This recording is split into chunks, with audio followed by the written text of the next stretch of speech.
Origin story. Okay, I was a very young kid. I knew nothing about this music. And then one night on late night TV on RTM, used to be this thing called RTM, I watched this concert broadcast on RTM called Club Date. And I was so enthralled with it. I asked my mother how to work the VCR. I recorded it and then I went home to listen to it every day as a kid. It was Buddy Collette, flute player or saxophone player on the West Coast. Yeah, I watch it non-stop. I still know I can still sing the solos up till now. When I was walking by Boat Quay one night and I walked by Harry's and I looked inside and I saw Christy and Eddie and Rick Smith playing this music that I've heard since I was a kid, and it blew my mind that there was real human beings playing that here in Singapore. And I was like, wow, this is actually a thing. I knew it was a thing, but to see it in the flesh, it's a different feeling. So then I was like, hey, maybe I should do that, because I've been wanting to do that for the longest time. Oh, I went to buy a guitar.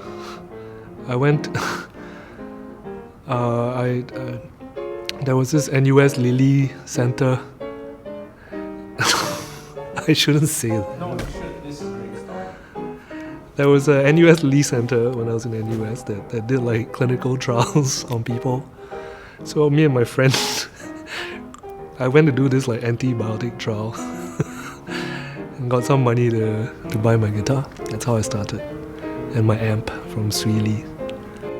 I think my first encounter was when my piano teacher brought in, I think, a simple piano arrangement of Spain, and just asked me to read it.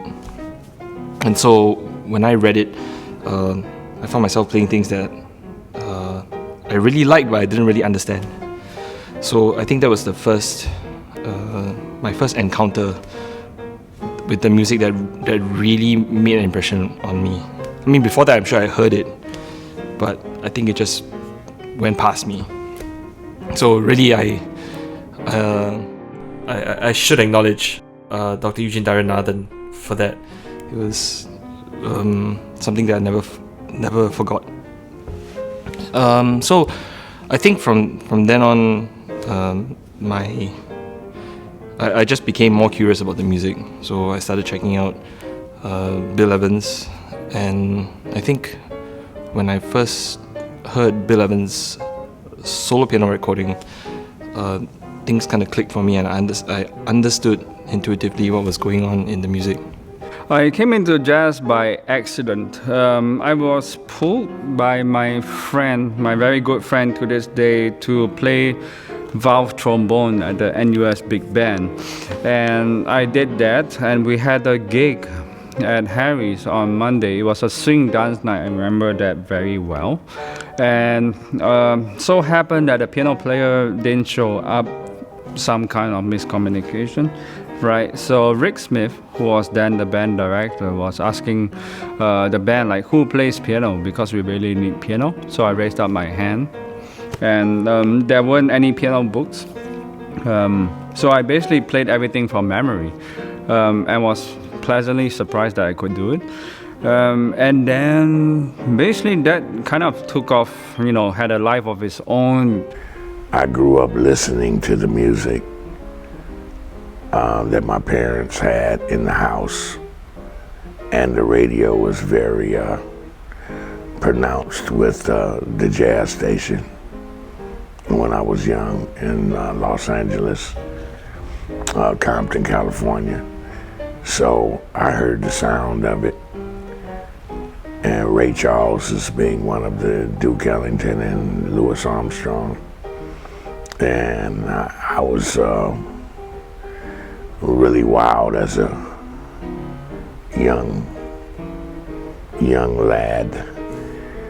4 or 5 years old, I already understood that this was great. that this music was really something. And people were trying to imitate Louis Armstrong in their voices. And I was like, wow, what an impact. I mean, I wasn't thinking that at the time. I'm just saying, like, yeah. So it's like, well, this is what it's like to grow up.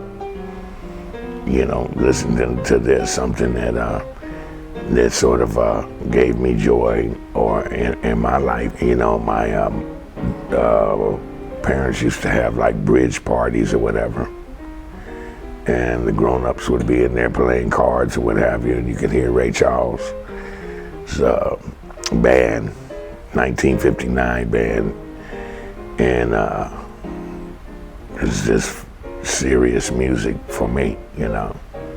You know, music is life, so it's, you know, it's just a gravitational pull. You know, when you hear something, you just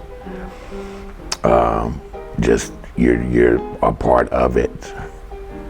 I can remember once going down the street and crossing the street, and it must have been maybe a funeral of sorts. You can, whatever. It was a lot of cars parked across the street, and I wandered in the back room. They had a back house den, and a lot of people were dressed up, so I think it was after a funeral, whatever, but this guy was on the piano, and I saw everybody was happy. And they were just grooving to his piano, his blues, his jazz piano. And I actually went and sat in. That was probably the first time I sat in.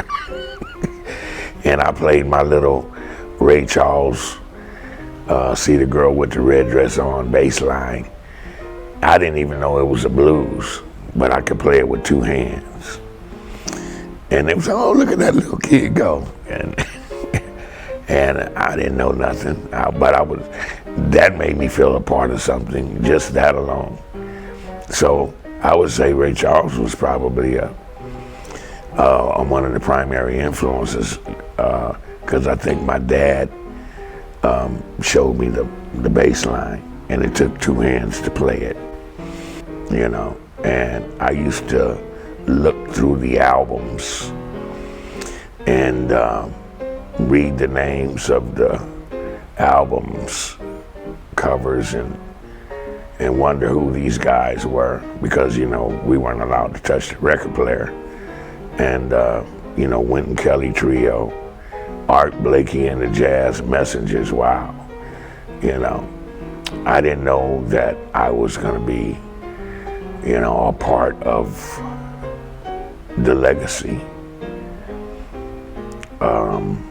But you know, music was one of those things that just followed me, basically chose me, I would think.